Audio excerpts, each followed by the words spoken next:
So if we're ready, I'm very pleased to welcome Kyle Lascurettes, who is going to be speaking today. It's just great to have you on Princeton's campus and be part of this program, Reimagining World Order. We, as most of you in the room know, are a full-service research community. We engage in seminars and conferences and book groups, and we teach a course, and we engage across all these different platforms and venues, questions of international order and debates about the history, theory, and future of international order. And so it's hard to think of a better speaker than Kyle, who is right in the middle of all these academic debates that cut across international relations theory,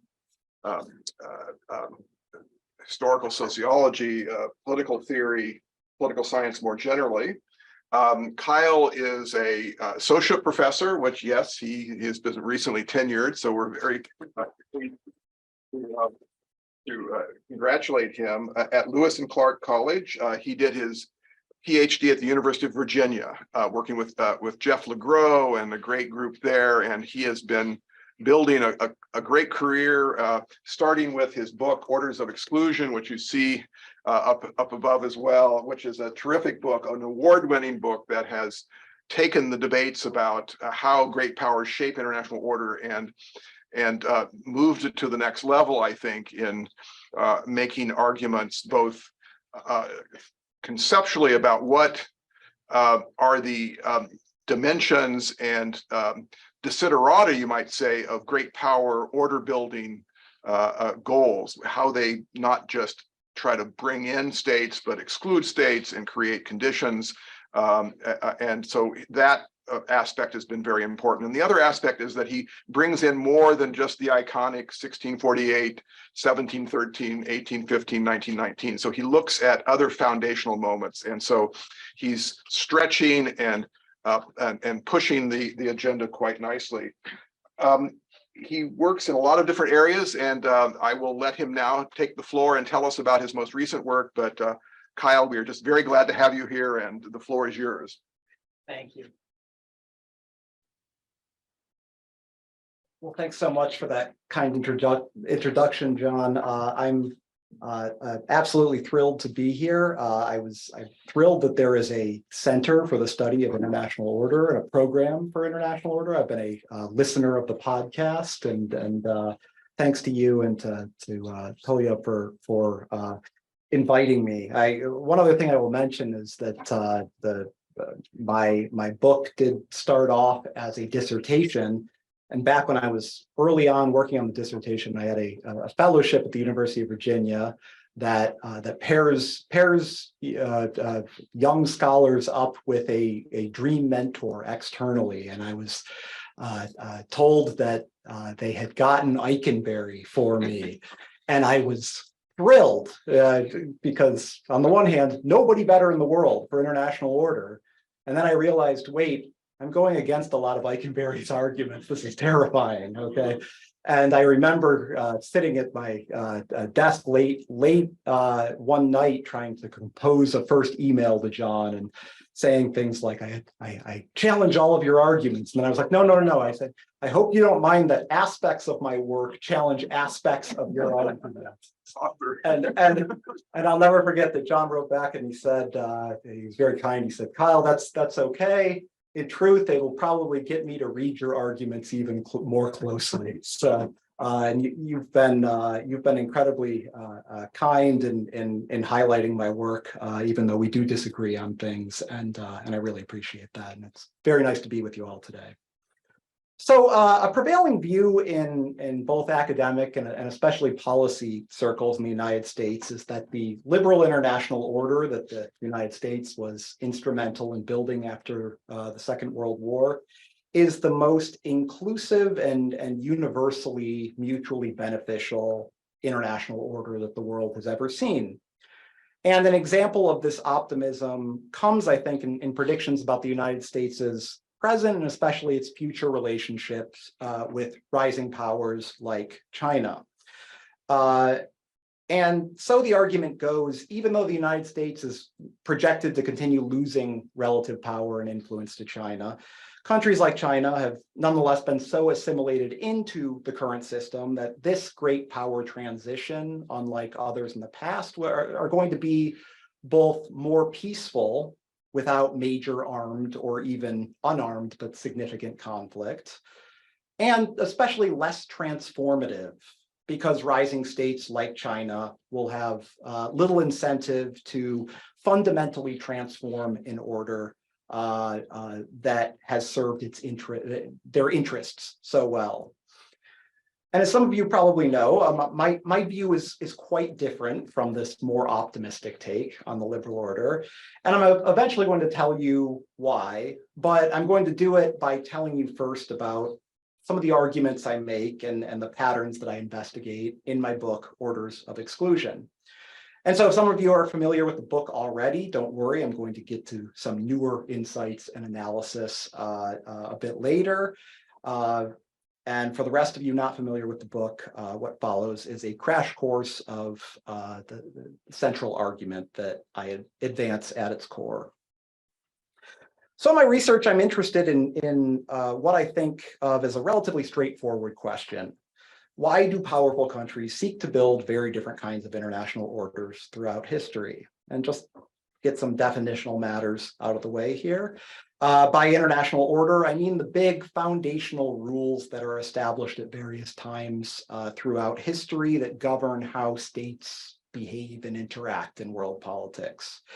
And I think of the rules of order as coming in two broad types. First, there are rules about how states interact.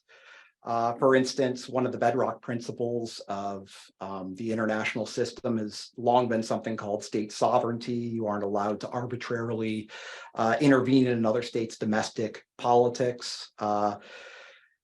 And second, orders often have rules about what types of actors count, who is considered an actor worthy of protections and interactions and governance and those sorts of things. And I call these membership rules. So you should rules that say you should be a monarchy or a democracy or an autocracy or what have you. And so these are membership rules.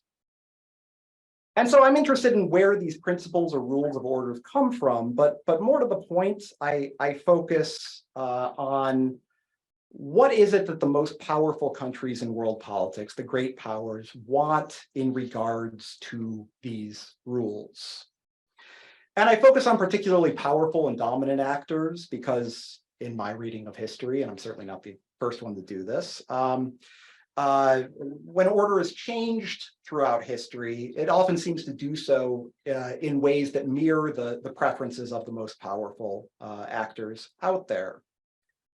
And so these moments of opportunity are the kinds of cases that I'm interested in. And in the book, I look at 9 big moments of order change opportunity in the modern history of international politics. I can say more later or in the Q&A if you're interested on case selection technique, but for now I'll just say that these are cases that typically follow big shocks to the international system that I've observed give the most powerful actors some unique moment or opportunity to shape and change the rules of order if they so choose. And John alluded to in his introductory comments, some of these cases are opportunity for order change, but they were opportunities that were not seized. So we can talk about that as well. And so my central argument about great power motives in these order building moments, I have a distinct take on why great powers build and shape and change the rules of international orders as they do. And I begin from the premise that they build and use and come to value orders above all to manage their threat environments. The propelling motivation for great power great powers that are deciding to or seeking changed international order is fear of long-term threats on the horizon. So this is a threat-driven argument of order change. More specifically, these actors pursue order changes really only when they perceive a new threat on the horizon. And they do so for the purpose of weakening, of ostracizing, and above all, excluding that threatening entity. And the argument, in other words, and in a nutshell, to sum it up, is that international order building is often really power politics by other means. So we have not left the realm of power politics and competition. In fact, order building is one of its most visceral manifestations. So I realize right now this is a little abstract, so let's look at a couple of examples from European great power politics. So the famous Peace of Westphalia after the 30 Years' War, the agreements were concluded and signed in 1648, oftentimes thought of as the formal establishment of an international system of sovereign states. And that point, and making that point isn't new or profound, certainly. But what I argue is that the Peace of Westphalia, well, what's been overlooked was that it was actually created as an attempt by the victors of the 30 Years' War to weaken their biggest perceived threats in the post-war period. And the biggest perceived threats were the Catholic Church and the Holy Roman Empire. And they were threatening because these were entities that claimed really limitless authority over all of Europe. No matter what principality or kingdom you were a part of, it was part of, if it was part of the European system, they claimed that they had ultimate authority over them.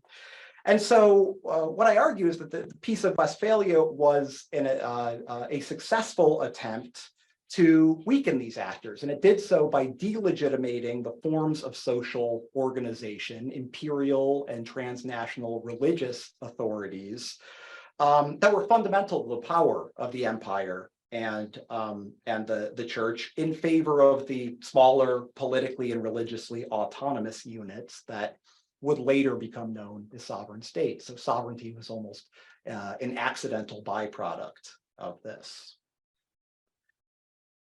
I'm not going to talk about Utrecht right now. If you were promised a discussion of the Treaty of Utrecht of 1713, I'm sorry, but we can take it up later.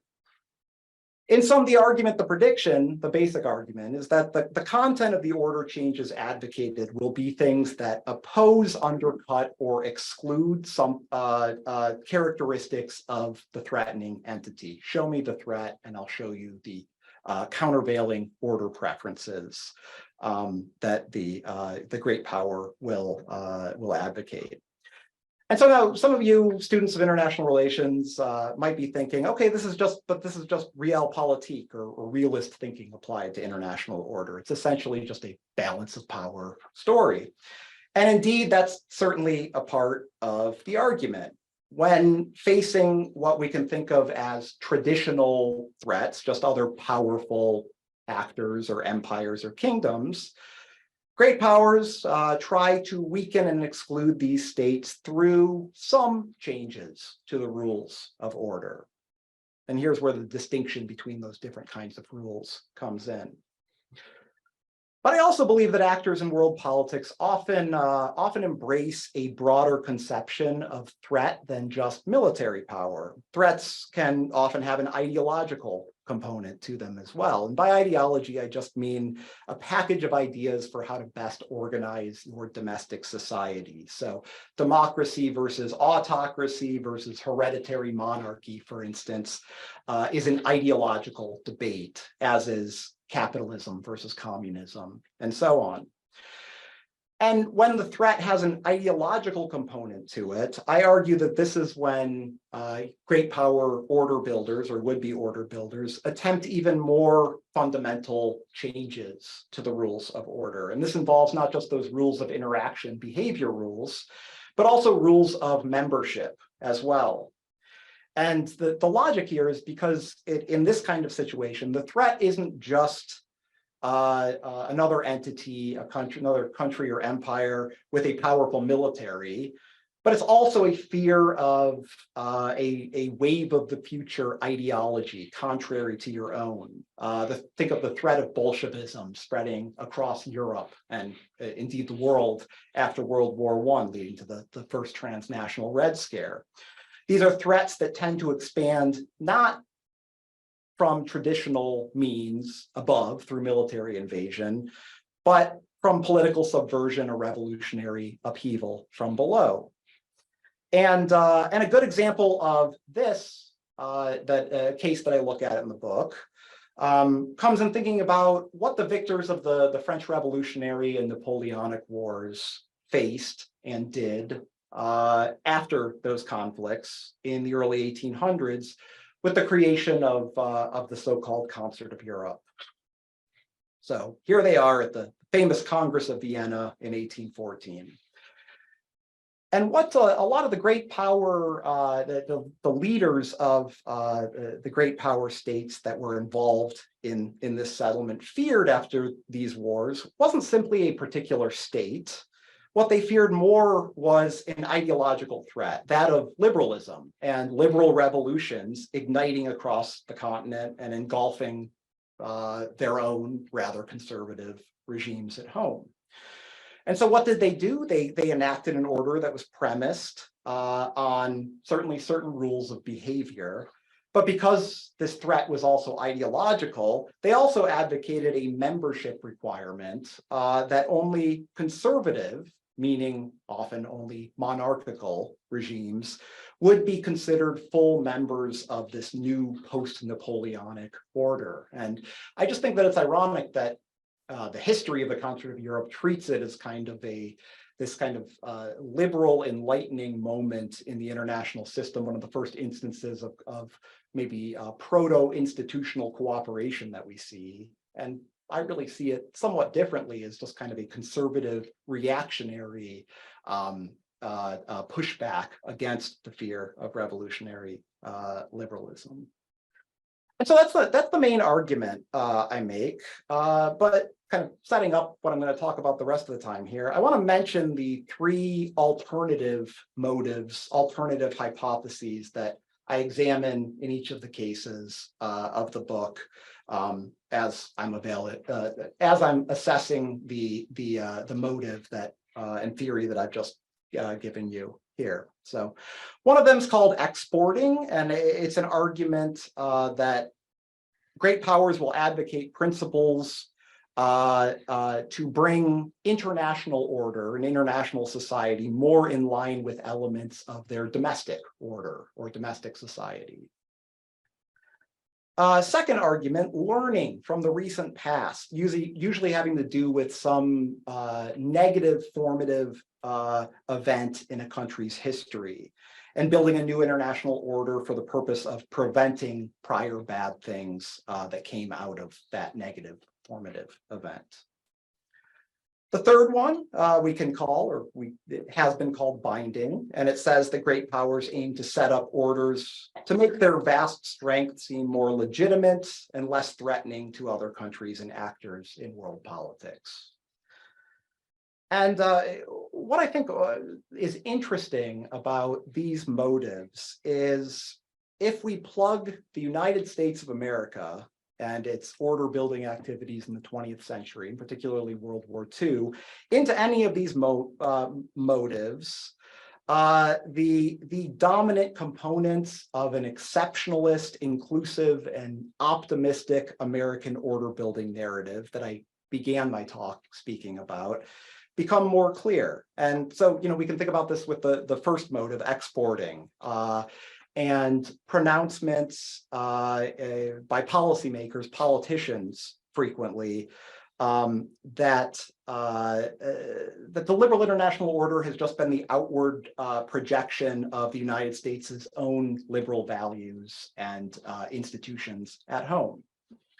The second perspective draws support from diplomatic historians who, point to the failure of the League of Nations, the Great Depression, and the carnage of the World Wars as the catalysts for the surge of American-led order building in the 1940s, and gave us our present configuration of order rules. And on the third motive, binding, I suspect where many of us are familiar with the argument that prudent American leaders advocated for a consensus-based liberal order to lock in their favorable international position while reassuring allies in Europe and Asia of America's non-threatening and benevolent nature.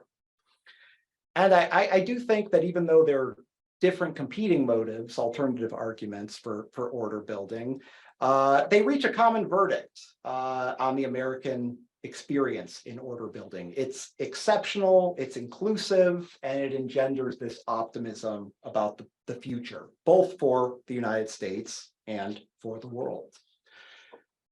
My take on the United States, as you're likely suspecting by now, is somewhat different. So let's talk about the liberal international order for a second here that was founded predominantly in the aftermath of World War II. And first, some preliminaries here.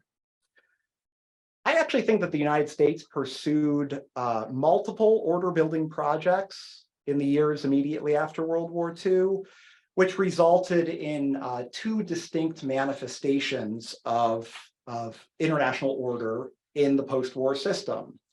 There was a global kind of one world vision of order that was actually very inclusive, that the United States pursued first, represented most in the institution of the United Nations.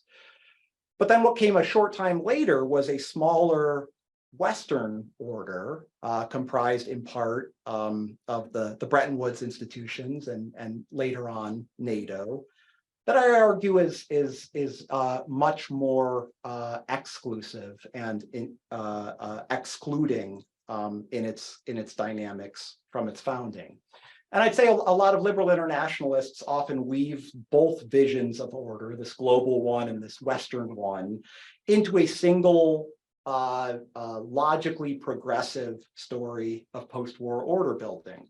And once again, I have a very different reading of history. To my mind, the Western order was never actually intended to fit with this global one. And instead, it really just emerged as a fundamental alternative to global system, or alternative to the global order vision, when that system unexpectedly failed to deliver on what its founders first envisioned. So I think the United States tried global order briefly, quickly transitioned to Western order. And you might say, why are you harping on this, Kyle? And it's because I believe that it's the Western order vision that's much more resonant today.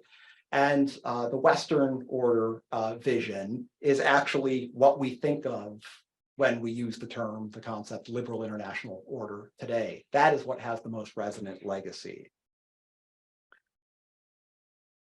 Okay. And since I defined international order more generally as a collection of big rules, I see the liberal order as not some total aberration from historical orders, but just a particular flavor of order, with that flavor being determined by the classically liberal values that are behind its rules. And I believe it was at least initially premised on 5 broad rules. And I should just say, somebody that studies order, I've seen a fair number of presentations with people talking about the liberal international order, and one of my pet peeves is nobody ever defines the term. So I'm trying not to be guilty of that same sin, and I'm giving you my definition here. So 5 broad rules. A behavior rule for economic multilateralism to enforce global economic openness. A membership rule that governments would provide a greater social safety net to protect their citizens from the ebb and flow of international open markets. Another membership rule requiring full order members to be internally democratic. A behavior rule pledging collective security amongst full members of the order. And a final behavior rule establishing an unprecedented liberal solidarity and security community between like-minded liberal states. Many of these rules were consecrated in some of the most recognizable developments and institutions of the post-war era, namely the Marshall Plan, the GATT, later the WTO, the International Monetary Fund, and the NATO alliance and organization. And as you may have guessed by now, I see the American motivation for setting up this system of rules and outward-facing institutions as intertwined with the origins of the Cold War, and specifically with growing American threat perceptions in the 1940s of the Soviet military threat, yes, but also the ideological menace of revolutionary communism infiltrating and capturing governments around the world in the years and then decades after World War II. And so, to put it simply, the liberal world order was forged to wage the Cold War. And in a lot of ways, it lived up to that original purpose. It proved enormously successful in helping the United States exclude, isolate, encircle, and antagonize the Soviet Union, helped vanquish its ideological appeal, and then blunting its material might, ultimately ending, and many would say winning, the superpower competition that was known as the Cold War for the United States. And when the Cold War ended, I think that's when a decision was made in the United States or a series of decisions was made to take that order from a Western consortium to a truly global system of rules. And with those rules, I argue we've at least seen attempts by the United States to introduce some new rules and some revisions to the old rules. And I'll talk about these in a second. And so a couple of big takeaways and then predictions here, returning to the question for what does this history and these theoretical insights mean for the world today and the world of tomorrow. Well, first is largely a historical point in argument, but I think it's an important one nonetheless. In my research, I do not find that America is a particularly exceptional orderer. When it shaped and changed order rules and set up a new system of rules, the liberal order that we still have with us to this day, I found that it did so out of the same threat-based motives of great powers of the past. This doesn't make the United States an especially bad or greedy actor, but it does mean that it's, at least to my mind, not uniquely benevolent and good either. It's pretty ordinary. Second, a couple of predictions about American foreign policy. And the first part of this, from one angle, I think that the problem with the liberal order today is that for its great power creator, the United States, the liberal order has outlived its original purpose, combating the Soviet and communist threats. Much of the American turning away from significant elements of the liberal order in recent years, or at least loudly complaining about it, I think are a product of an increasing suspicion on the part of American elites and American citizens post-Cold War that the order no longer helps the United States combat its foremost threats and challenges out there, and actually might in some cases be aiding those threats at America's expense. But now to the second part of this prediction.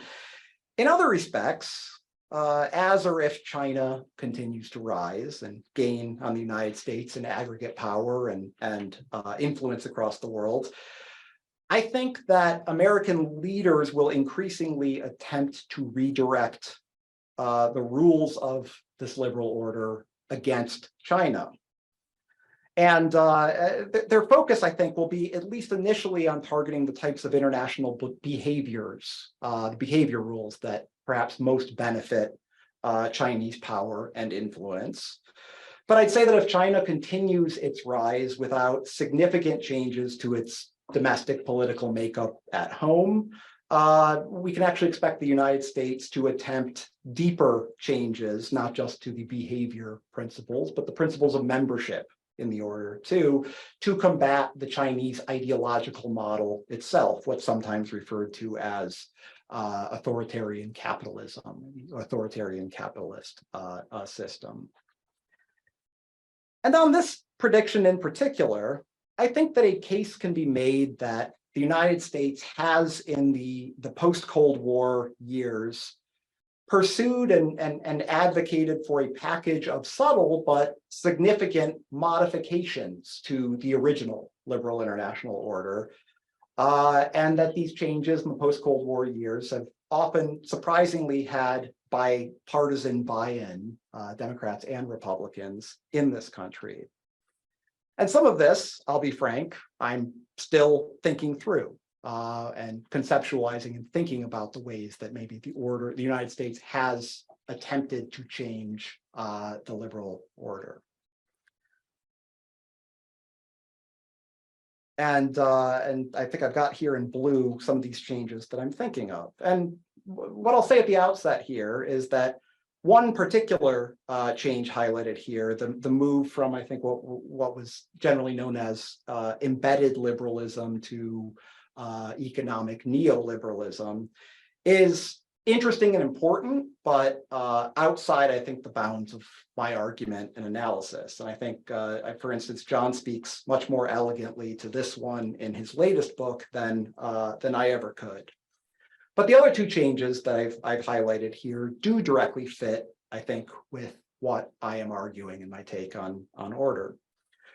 First, there's been a movement to incorporate an additional criterion into the liberal order's conception of order membership, a baseline respect for the human rights of all people under a regime's purview. We can call this maybe potential LIO rule number 6.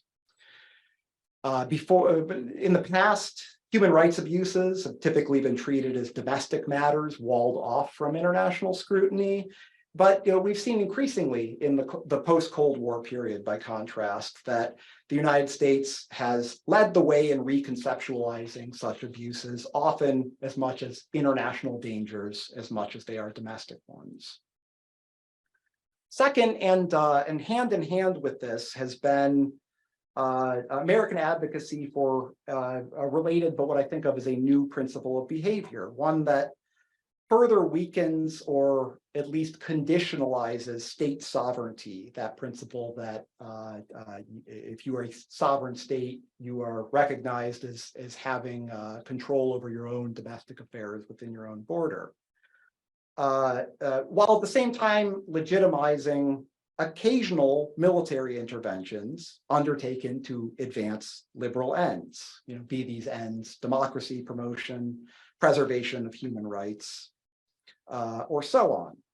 And I'll return to this one in a moment. But first, a final prediction here, and then I'm going to put them together, put 2 and 3 together here. So a final prediction, this time about the future of Chinese behavior in respect to the liberal order. Now, some relative optimism here. I actually don't think that China is likely to totally reject all aspects of the liberal order.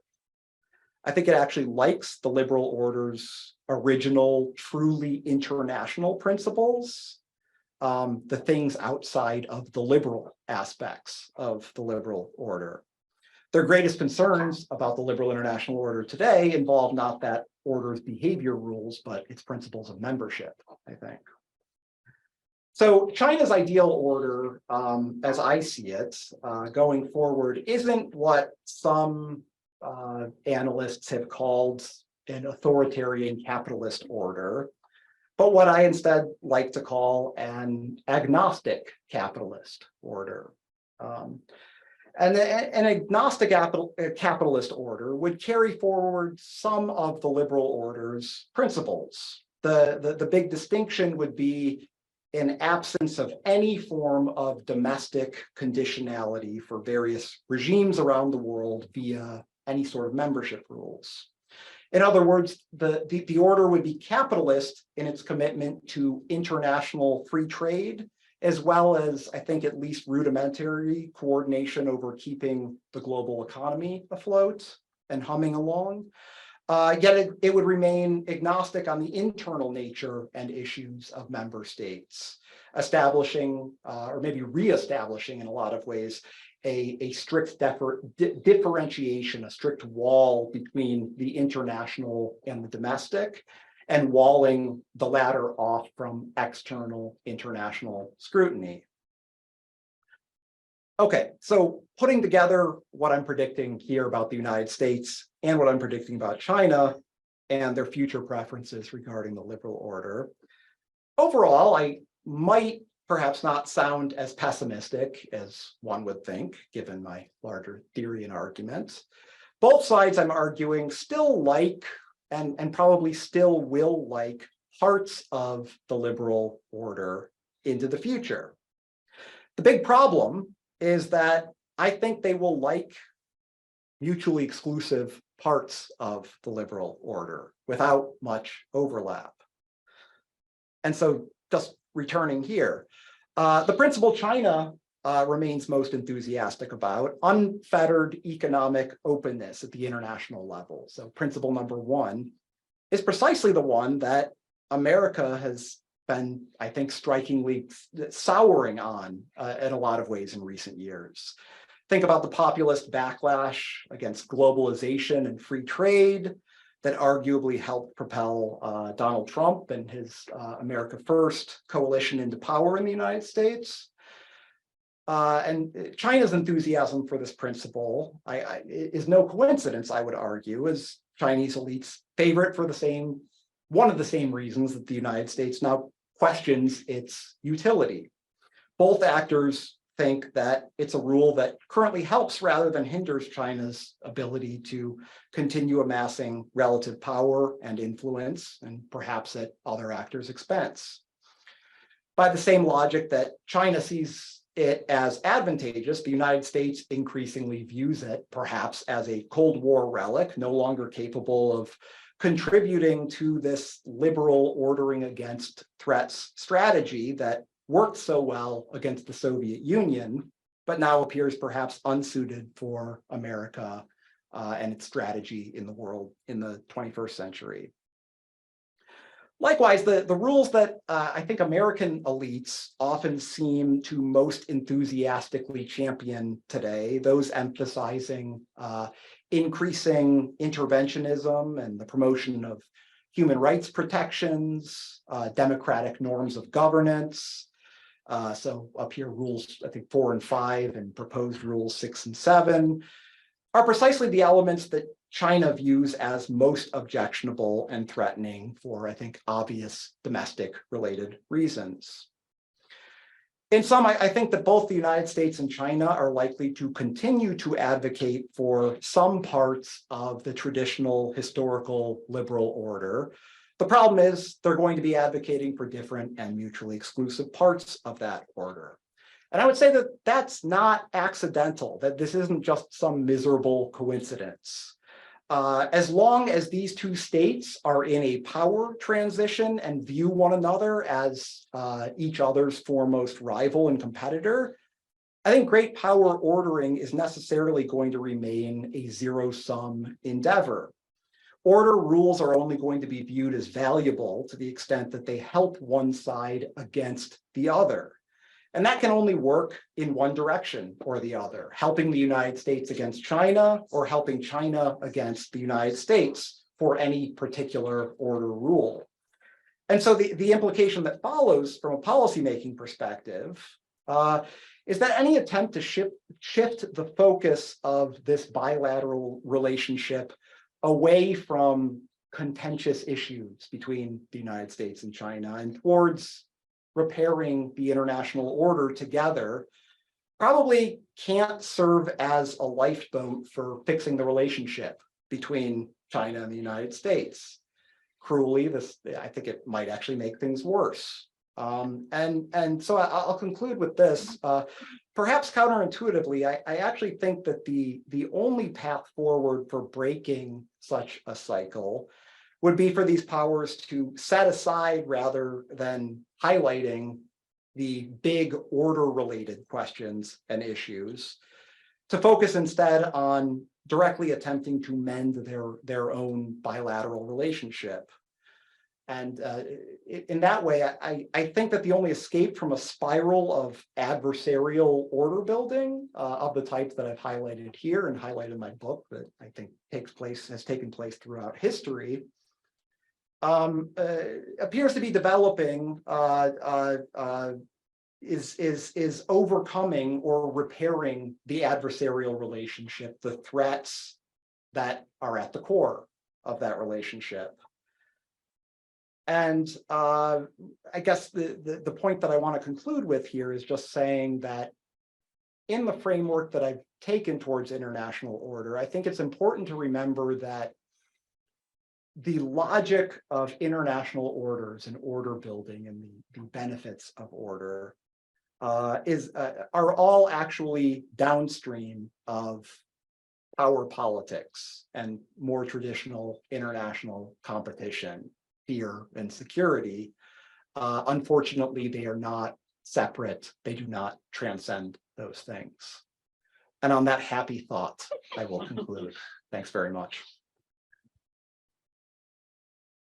Thank you. So the floor is open for discussion. Harold? Yeah, and thanks. I wanted to ask you about, I think, the key pivot of your argument around 1945. Because it seems to me that the global and the Western are not as clearly capable of being disentangled as you suggested they were.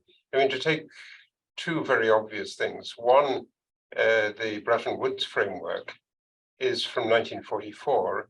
It's in the umbrella of the United Nations. It's a United Nations conference. And the bank and the fund are supposed to be absolutely inclusive. And indeed, the Soviet Union is a key member of them. And in the initial calculation, the 5 largest quota holders of the IMF are also exactly the same as the 5 permanent members of the Security Council. So they're exactly correlated. And it's only later that it's the Soviet Union that doesn't ratify the Bretton Woods Agreement. And the story of that is an interesting one, because the US Treasury then wonders what's going on. And the response to the US Treasury inquiry is the famous long telegram that George Kennan wrote. So this is a global institution from the beginning, intended to be. But, you know, I think more famously, this is also the moment of the UN Declaration on Human Rights. And so the human rights story is also baked into the vision from the beginning, and survives that. So there are these moments that are really global rather than Western. And, you know, I think they are important in the sense that the chronology really matters very decisively here.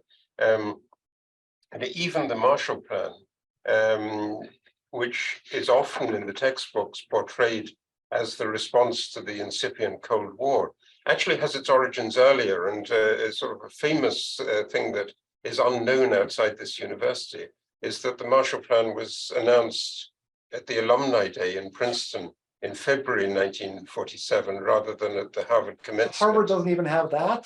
Right. But it's interesting. I mean, it's more than a kind of Harvard-Princeton quibble, because this was before the civil war really erupted in Greece and Turkey.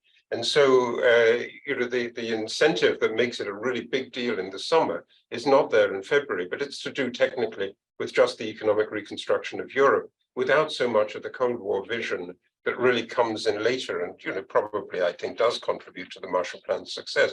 But in other words, there's much more of this vision that is really universal, and much less of it that is Cold War than you suggest. I think, and that should affect your conclusions as well. I mean, this makes it easier and more palatable, I think, to get back to that 1945 story. Oh, thank you. Good, great comments and grasp and understanding of the nuances of the post World War II era. It was the by far the chapter of the book that I grappled with the most, trying to fit these different pieces together and look at the logic here. I'll just have a couple of reactions to that. So I certainly, I'm not claiming that the Western, what I call the global vision of order that the United States started out with went away. It's not like they quit the UN or give up on certain kind of more inclusive universalist enterprises. Just in terms of which strategy, which vision of order the United States seemed to prioritize and favor going forward. I think that there was a marked shift, particularly around late 1946, 1947, towards prioritizing this Western vision of order. And so I think you do have kind of, different layers of order. You've got the global one, then you've got more of a liberal one on top of that. I would just say that throughout the Cold War, the United States seems much more engaged in and prioritizing the liberal one. And at the end of the Cold War, another case that I investigate quite a lot. It's this liberal vision that they choose to expand globally and prioritize rather than kind of returning to the global one. Some of the other points about history and the historical narrative about the creation of the post-war system are things that are good points that I tackle in the book. So, yes, the IMF, the Bretton Woods Conference, was technically a United Nations conference, and these were supposed to be universalist organizations. In their early years, they quite explicitly violate their principles not to make lending decisions based on international political calculations. And there's actually significant evidence that their lending decisions are being influenced by the United States, and they're being politicized to not give leftist regimes and communist governments loans. I also try to make the distinction that the politics of exclusion and targeting and ostracizing and holding down threats doesn't always mean just that you're not invited into an institution or club. So I fully admit and engage with the fact that the Soviets were invited into the International Monetary Fund, much like they were invited into the Marshall Plan. But documents indicate that it was trying to avoid having a value judgment in saying this. It was a tactic. It was not believed in either case. First, it was not believed. It was thought that there was a high likelihood that the Soviets were not going to ultimately participate in the final Bretton Woods institutions and ratify them and come fully into those institutions. But it was also thought that if they did, they would have to so overhaul their domestic economies and their emerging strategy and their sphere of influence in Eastern Europe and elsewhere, that it would render the Soviet Union less Soviet, or at least less threatening in the ways that the United States was so concerned about. So a fair amount of my analysis in this chapter is kind of speaking to some of these points and the incredibly complex history of it, and how I think that this kind of excluding motive still plays a surprisingly strong role in that case. Matthias? Yeah. Kyle, this is great. I just finished reading the book before coming here and really loved it. I have a number of questions, but I'll stick to two for now. One of them is to do with the relationship between your argument and after victory, because it seems to me there's more overlap than you suggest when you present the case. And I was trying to get my head around the following question. One of the arguments in After Victory is that what binding does is it allows the United States to expand its power and influence without engendering pushback and backlash. There's less balancing against US power because of the nature of the institutions the United States expands. But reading you, if we take the exclusion, the hard exclusionary side of the story, would we not expect to see more of a backlash? I don't mean the Soviet Union and the Soviet world, I mean the Latin Americas and the Western Europes and the Asias, the parts of the world that were part of the US alliance system, that if they were really confronting a great power that it's all about exclusion, would we not see more tension that we actually saw? That's my first question. And the other one is with China. In the last few pages of the book, I got a bit confused because on the one hand, you say the visions between the United States and China, they're bound to clash. It's inevitable. But your recommendation is, well, the United States should, I think you call it, radically accommodate in the short term and then detach itself and double down on exclusion in the long term. But if we know now that they are incompatible and bound to clash, are you not suggesting that we follow John Mearsheimer and just double down now? Why accommodate now if you already know what's in store and you're already telling us what the Chinese are going to do is set up a system to exclude the liberal international order that they perceive as a threat? Great, thank you. Both very good questions, and I'll take the second one first. And I'll confess that writing the kind of what do we do, or what does the United States do with this argument? Where do we go from here? Final pages of the book, I found incredibly difficult because I think it's the struggle of making a structural argument that there are these larger forces out there that pull actors in directions no matter what they choose to do, and then turning around and trying to give advice for how to act under structures that you've made the argument act in these ways no matter what. And frankly, I do think that some of what I was saying here was an attempt to address and go further with what I think the United States could do in that regard. And so, no, I don't want to be like Mearsheimer and just say that it is inevitable, because I don't believe that. But what I was trying to say here in the end of my comments was that as long as the United States and China are in this adversarial relationship, order is not going to fix it, okay? Or the order dynamics are going to be what I talked about in the book. So I really don't think that you can escape that. But what I think you can do is maybe just address the bilateral relationship or the main points of tension in the relationship.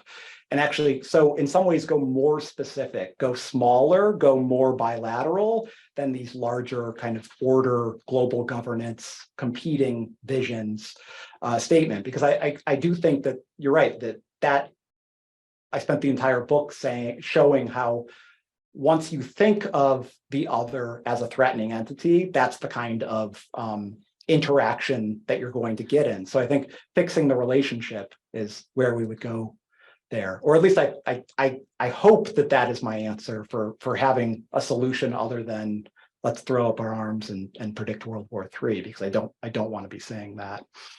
Your first point, very good one too, and John and I had what I hope was a fruitful interaction or back and forth, I think, in H. Diplo after my book came out, where some of these points came up, and the fact that I think inclusion versus exclusion as motives, we treat them as dichotomous, but in actuality, it's a continuum. So even the most exclusive orders have some inclusive elements for someone. As to, I took your question to be, well, if this was all about exclusion and competition with the Soviets, those under the order, the American-led order, well, they wouldn't have been happy with that, right? And I think I would say that I certainly allow for other considerations to be at work in the management of this order. And part of effectively forming an exclusive order is making something that's appealing for those, making a club that is appealing for those that are going to be inside of it.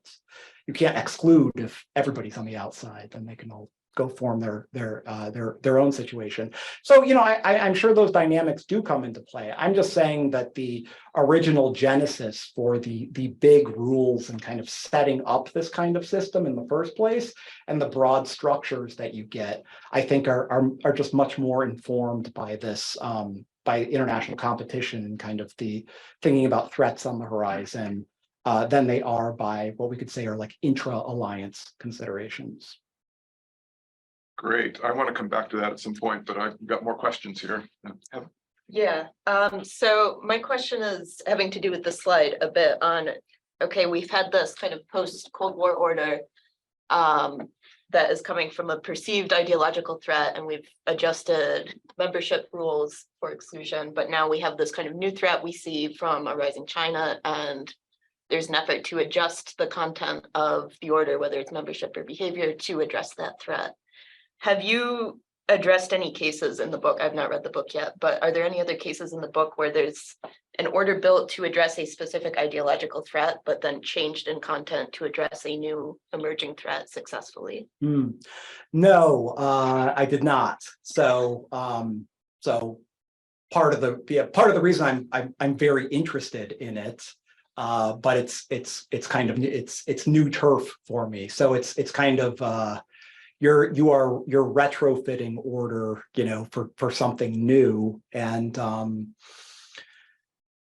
so yeah, I'm not sure about that.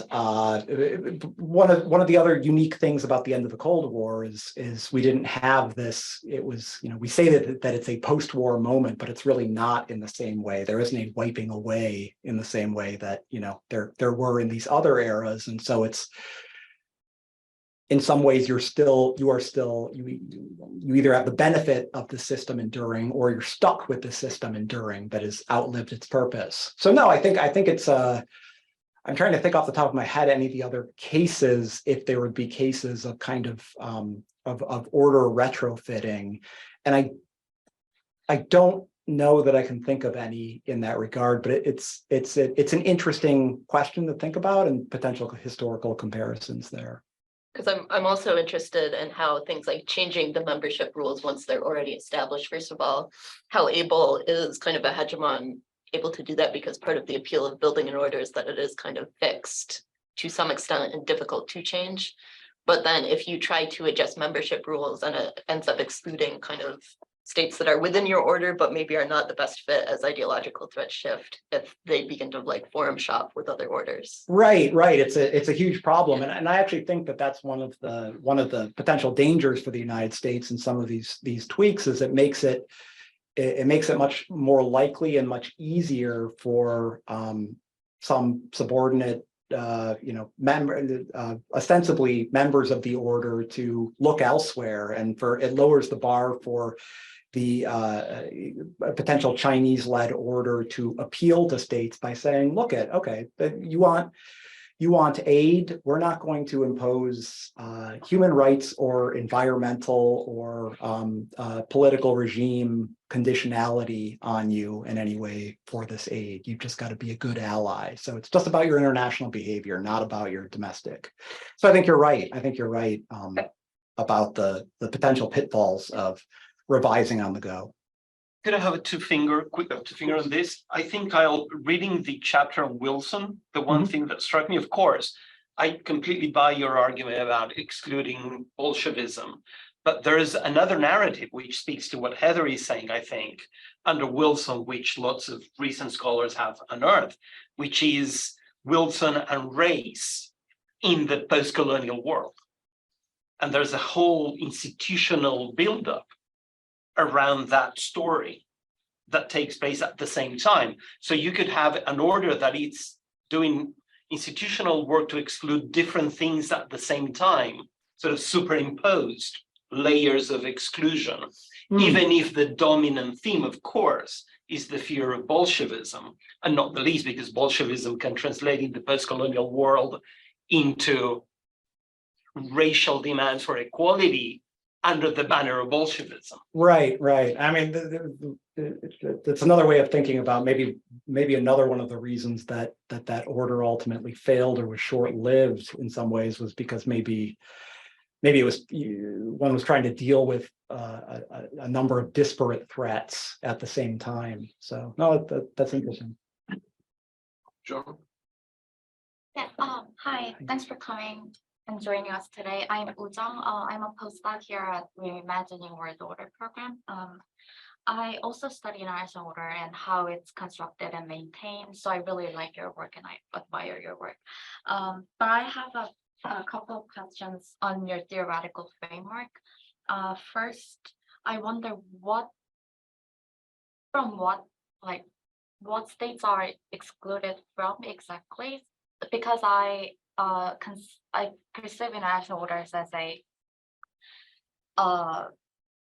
stratified system, a form of hierarchy. So states are embedded in an international order to varying extents. So states can be excluded from the core decision-making club, but still part of the order. And some states are just completely detached from the order. So in your theory, are the threats excluded from the boundaries of the international order, or are they just excluded from the core decision-making body? For instance, if the threat states are like at the peripheral actors, would they still feel excluded? And would the great power making the order satisfied with that kind of exclusion?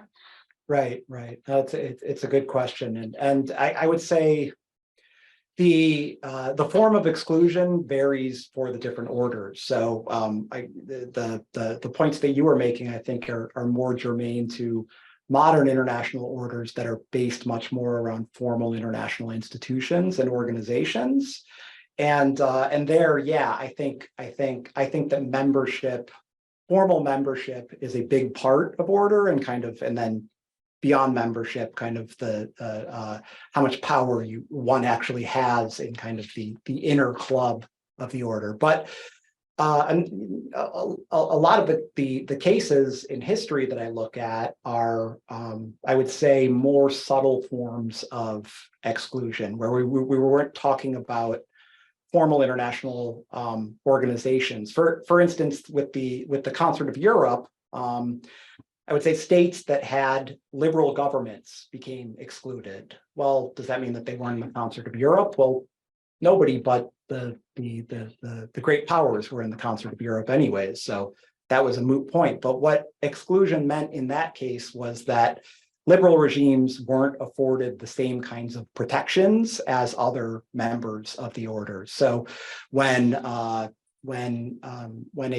conservative monarchy was invaded, the other concert members would say, hey, this violates the concert principle of no unilateral changes to the territorial status quo on the European continent.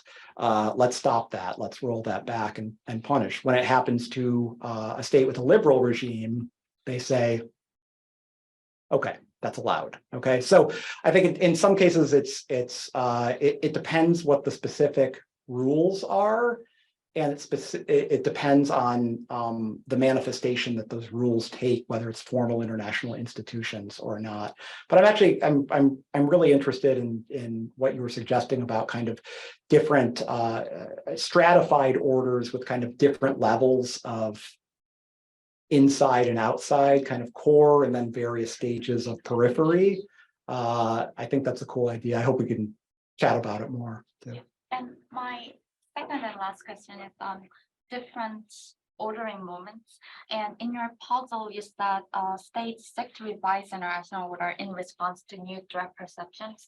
But it seems like, for instance, after the Cold War, it wasn't a new threat that caused these ordering moments. It was the collapse of a threat. So when we have a threat that's gone, and then a great power suddenly has maybe some functional needs to build a new international order, then how does the logic of exclusion play out in that kind of ordering moment?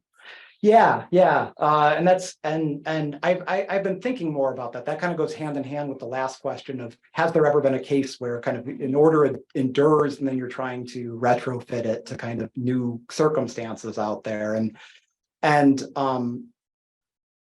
I mean, the way that I'm thinking about this is the United States is advocating for new principles to deal with the changing threat environment. So these are at least the bottom ones here are linked to the changing threat environment and what the United States sees as its big challenges or threats on the horizon going forward. But in the immediate post Cold War period, or at least at the end of the Cold War, I do look pretty in depth at that case, and specifically the debates around the end of the Cold War. What should the United States do with, say, NATO, with the security architecture in Europe, and make the argument that they pursued order continuity, but they pursued forceful order continuity. You had people like Mikhail Gorbachev, most prominently, but certainly not the only one, calling for scrapping kind of East and West orders and alliances and starting anew, building something truly global and uniquely inclusive. And what I think we see through that period is the United States basically saying, no, this order works for us and is working for us. And actually spending a lot of diplomatic political capital, pretty forcefully making sure that the liberal order endured in its current form, rather than getting scrapped at the same time that, say, the Warsaw Pact was getting scrapped. I had Lynn and then Tolia. Thank you so much for the talk. I only read the theory chapter, so forgive me if the questions are addressed in the book. So I have two questions. The first is your ordering of, I guess, the severity of threat, ideological versus behavior. And I agree that ideological threats have more future implication. But what about the alternative possibility? It's actually a factor of mobility. It depends on the ability to mobilize. For example, if it's only about behavior, then it's only about the dominant power being threatened, but not the other members in the order. While it's ideological, then it's kind of up to interpretation. It's easier to mobilize. It's easier to increase threat perception to gain, kind of unify within the domestic crowd and with ordering, with other members of the order. Because with China, it's really hard to tell whether if it's ideological threat versus behavior, especially in the 90s and early 2000s, because one could say their behavior was not as threatening in the 90s, but then we kind of saw China as a bigger threat in the 90s compared to the early 2000s, and then the I guess the Chinese narrative is still kind of singing toward the current order, but without really meaning it. And we kind of see it as a bigger threat now because of its change in behavior. So, when you kind of rank the different threats, how do you kind of separate the two first? And then whether there's an alternative explanation for seeing ideological threat as a bigger one or easier to mobilize on? And then I guess the second question is kind of similar to the first point, and then kind of related to other questions about the moments. It seems like there are junctures where ordering moments because the threatening actor did something more threatful, like war or conflict, but the agency of reordering rests in the dominant power. But what if the dominant actor or the superpower, the powerful actor, has a really high threat perception, but cannot take actions or reorder the current international environment because the threatening actor is not really taking actions to escalate the threat perception or like creating a, like reasons for either conflict or regime collapse that necessitates a ordering moment. Again, so I'm kind of like speaking because of like in the context of like US-China, like next order, potential next ordering moment because of the China threat. Thank you. I see. Okay. Yeah. Well, so on the first point, the distinction between kind of traditional and threats with an ideological component argument is when ideological threat, you do more. You have to deal with behavior rules and membership rules. I'm not sure that I've thought about it in terms of an ideological or a threat with an ideological component is therefore much more threatening. I think it's much more multifaceted, and so the response has to be likewise multifaceted. So when you're not dealing with ideologically contrary competition, you don't care about membership rules because membership doesn't do anything for you. So, if you and your perceived threat have the same domestic ideology, then why manipulate the rules of membership, because it's not going to do anything to target the threat. Whereas when they're ideologically contrary to you, that's when you have to worry about not just their big, powerful and growing military might and size of their economy and such, but also the fact that either through revolution, subversion, ideological inspiration, mimicry, all of these kinds of things, that ideology might become another way in which you can be threatened and hurt. So I guess I haven't necessarily thought about it, and the case studies don't really differentiate between, oh, this was clearly motivated by the ideology or by the kind of just traditional influence and growing power. It's kind of if a power has an ideology that's contrary to your own, there's always that possibility that it could be activated in that way. And then I'm hoping that we can follow up on your second question, because I liked it and I've now completely forgotten it and my response to it, but I want to hear it again. Okay. So. Oh, do you have an online question or your question? Well, I have my own question, and I just received an online question as well. Okay. Should we just, You do your question, then I'll do my question, and then we'll do the online. that's perfect. That's perfect. Okay.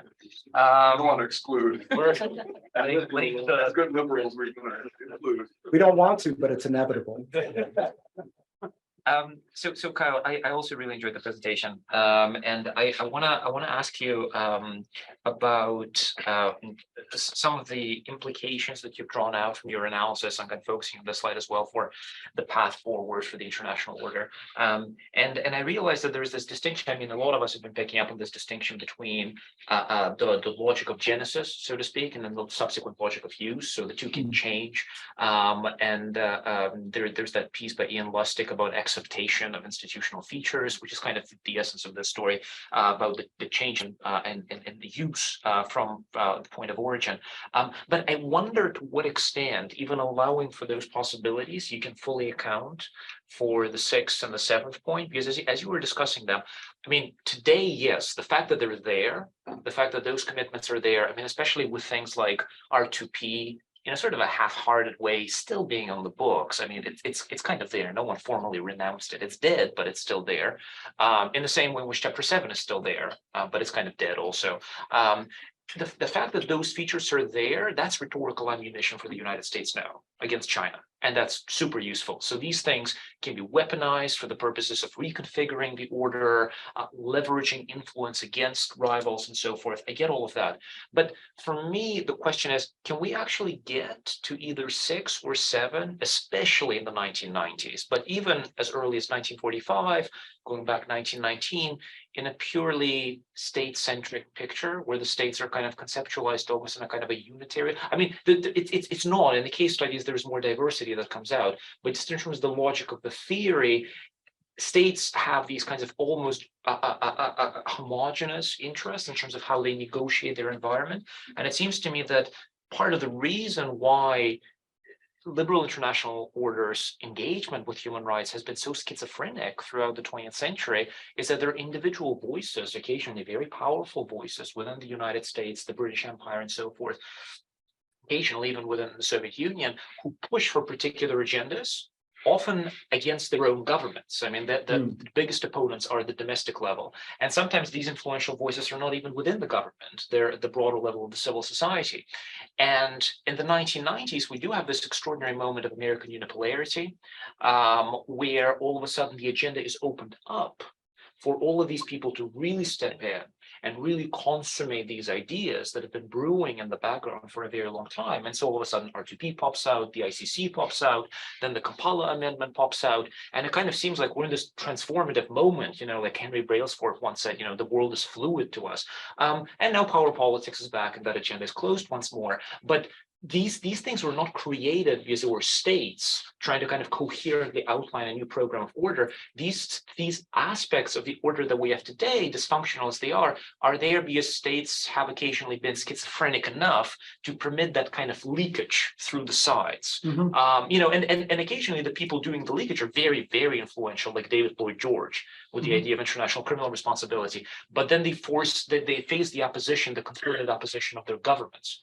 And so like when you focus specifically on the origin, this is my question, when you focus on the origin specifically of these components, they don't seem to have much to do with states trying to organize their environment, whether to exclude or include or bind or to project images of themselves onto the broader arena.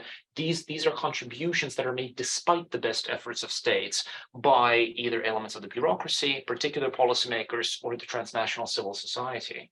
No, it's a point well taken, and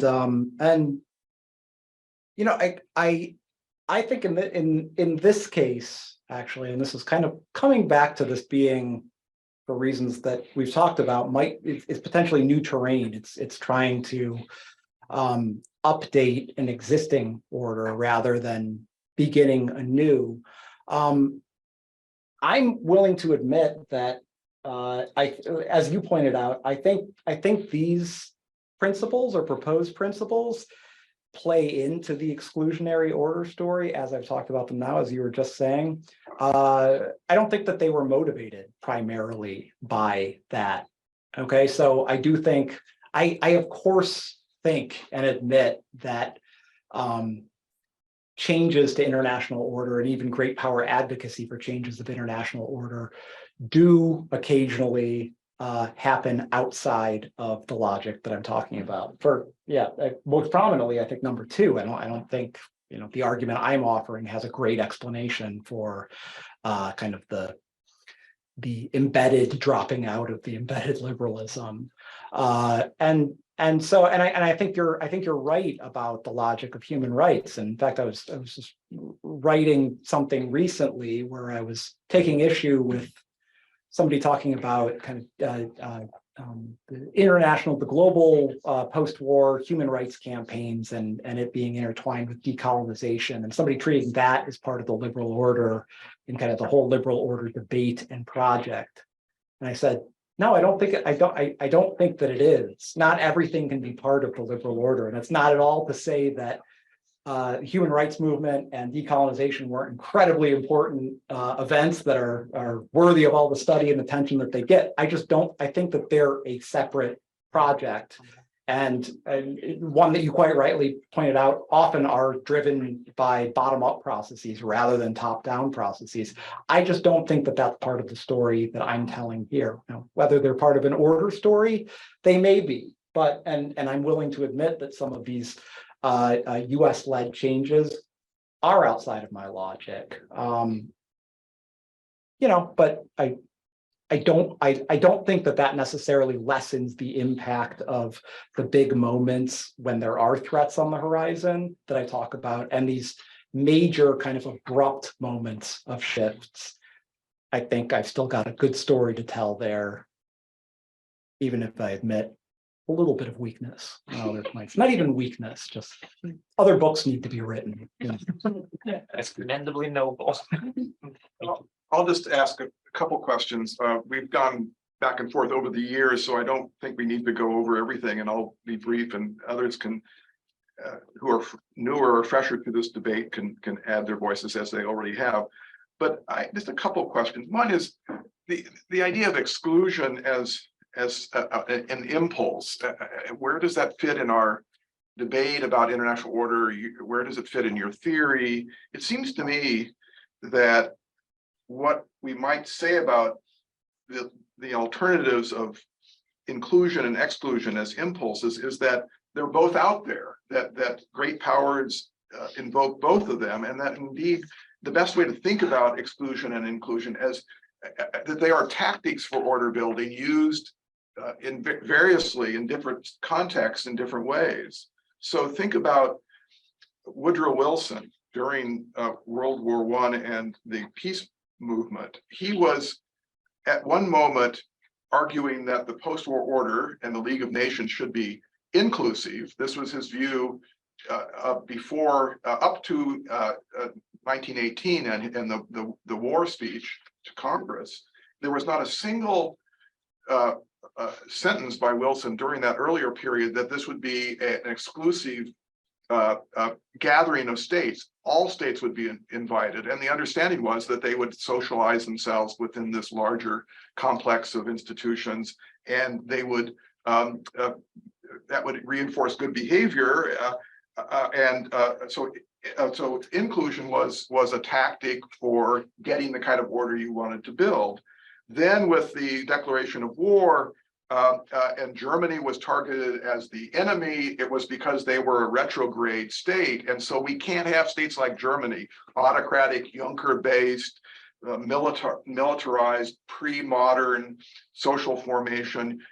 They can't. That kind of state can't be in, as Wilson famously said. That you can't trust those states to be members in this order that we want to establish. And then when he gets to Paris, he drops that, and now it's inclusion again. So one person at different moments uses different tactics and is not consistent.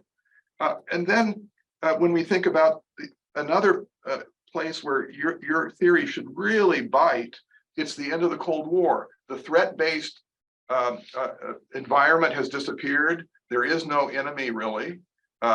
Russia is enfeebled, and China has yet to embark on its big ascent.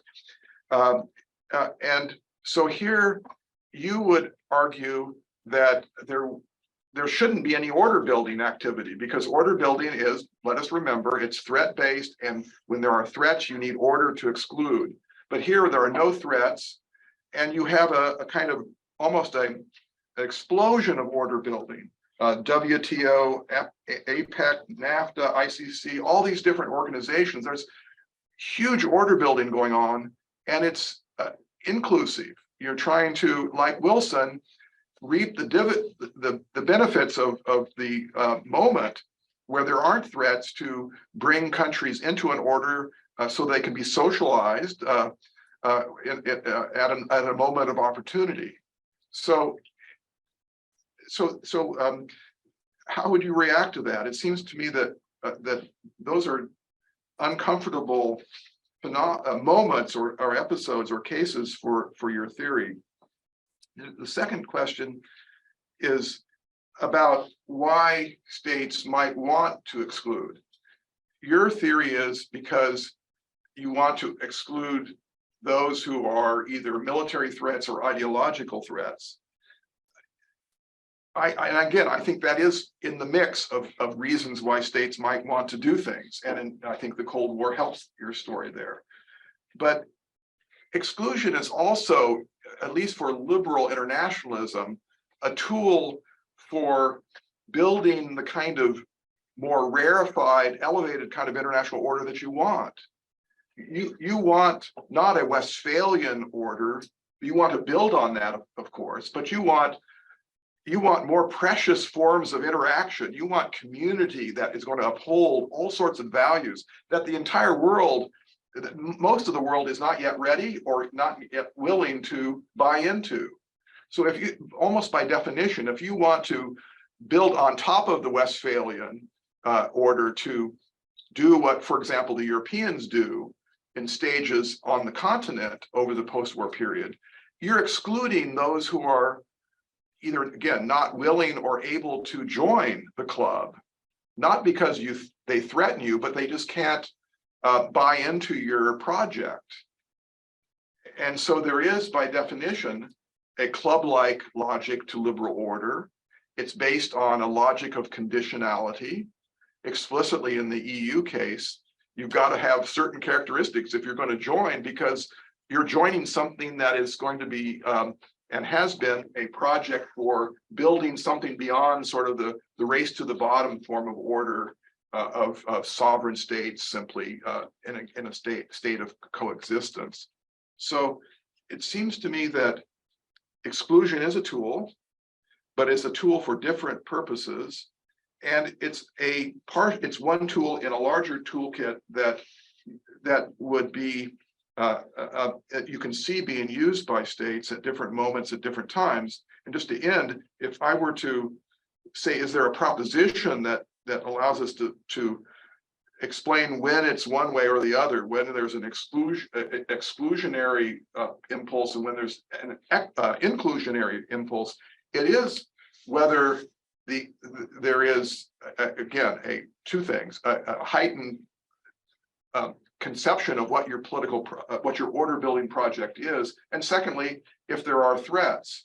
And in the 1990s, there weren't threats, and you are then pursuing a more inclusive kind of grand strategy. So those are the two questions I thought you might want to comment on. And those are tough, good questions. And you've given me some additional things to think about, or angles that I haven't thought about them with before. So some just initial reactions here. On the last question about the liberal order and I like that argument that you're making about, well, yes, exclusion is going to be involved because some states aren't ready to be part of this higher order project. And one of the things that I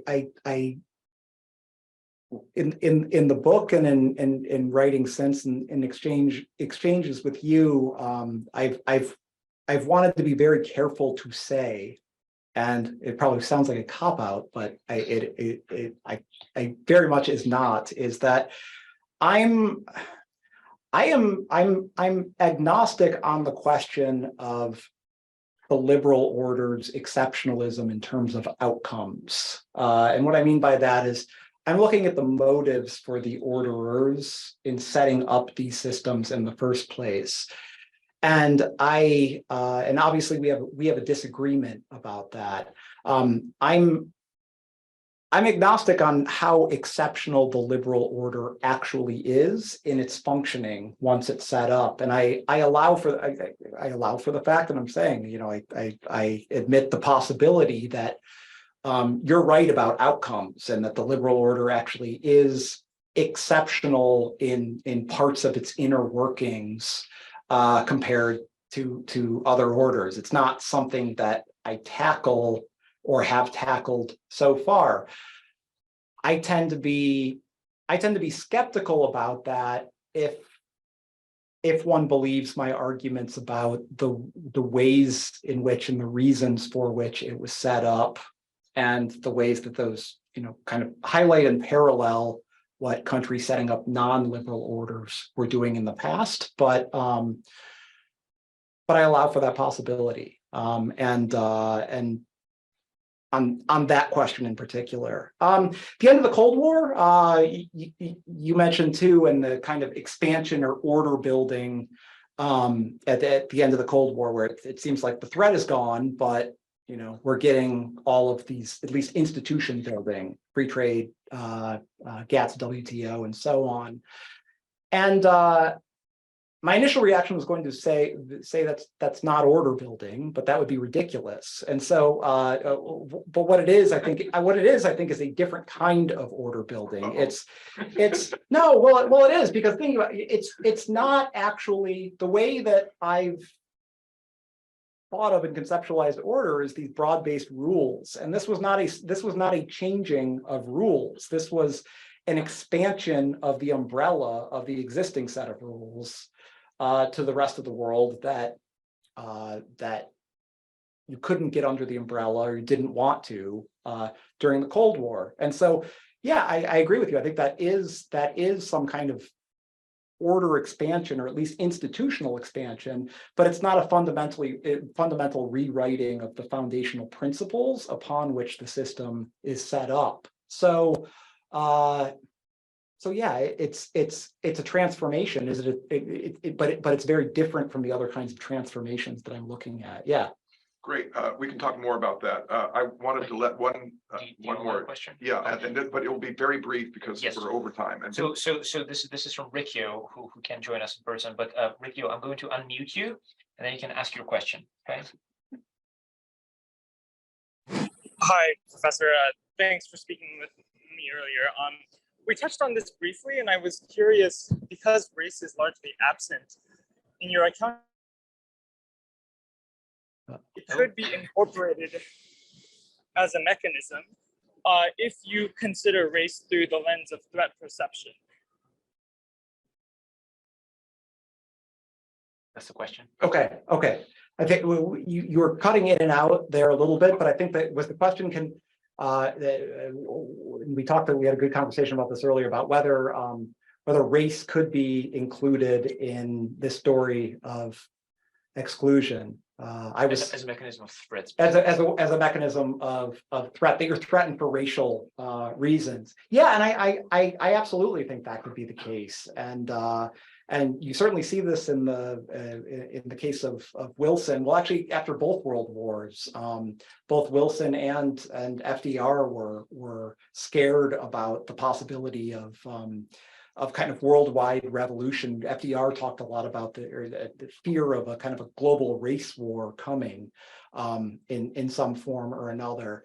And in the case of post-World War I, I mean, I think that this, John was talking about Wilson and kind of exclusive versus inclusive impulses too. And I do think that race, at least indirectly, comes into the story, because I think one of the things that Wilson and those around him feared so much about Bolshevism wasn't just this kind of ideological threat for a new regime type, but it was what Lenin was calling for, which was not only embrace Bolshevism or socialism domestically, but violently overturn the society, both internationally and domestically within your countries.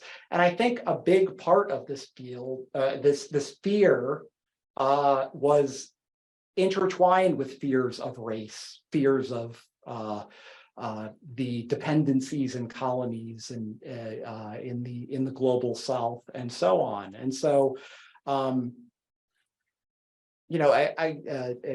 thinking about this and talking about this, one of the few regrets that I think that I do have is that if I could go back, I might emphasize kind of the racial components of some of those threats more than I did, which is to say, I didn't. So. well, on that note, let's just note that you're still very young. Your career is still on the upswing, and you will have time to do it. So you have tenure, you have an open field to run in. We look for more great things from you. So will you join us? That's great. And so I want to say there is a reception in the next room. So no exclusion. No exclusion. Right. No exclusion. And thanks very much. Thanks everyone. for everybody. Thanks for coming, everyone.